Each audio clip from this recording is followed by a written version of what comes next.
So we're going to discuss Algebra 1, Module 4, Lesson 1. And this is the second part. This is going to be about multiplying a polynomial by a polynomial. So here's an example of such a problem. So let's think if we had x plus 3 times x plus 2. And what I'd like you to think of is, I'd like you to think of this as an example of using the distributor property twice.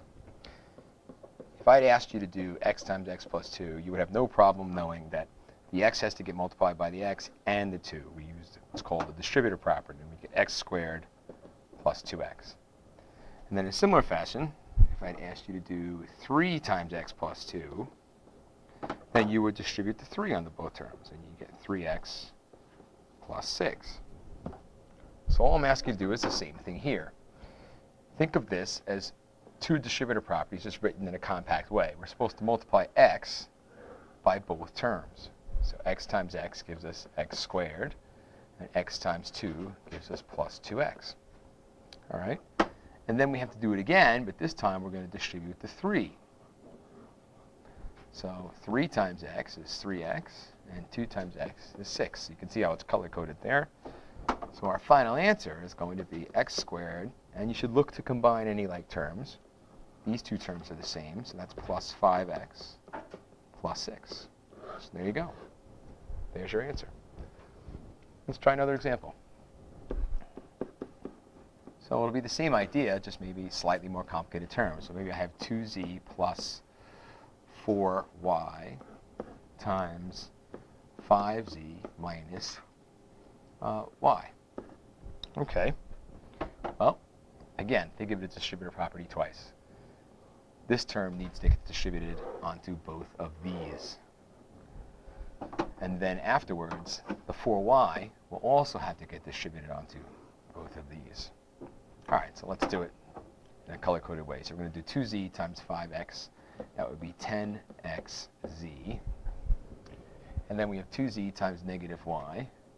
It's going to be, now you can write it a couple of ways. You can put plus negative 2yz. It's negative because you're doing a positive number times a negative number.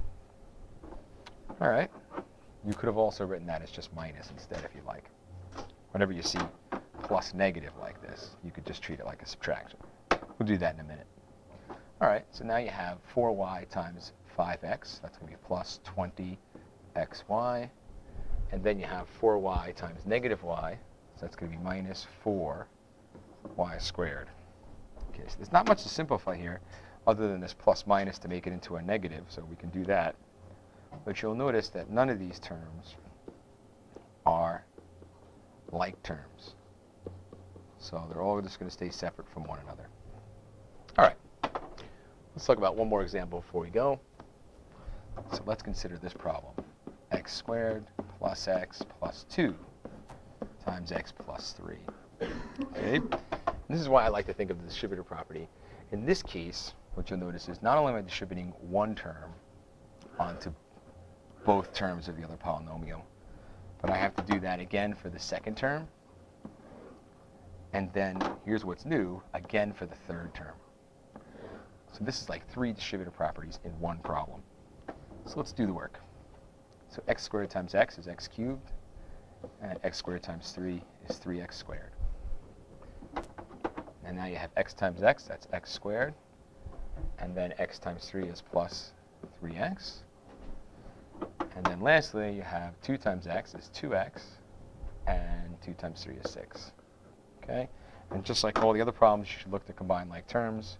We have some like terms here, and some like terms here. So here we go. We get x cubed plus x cubed, 3x squared plus x squared is 4x squared, plus 3x plus 2x is 5x, plus 6.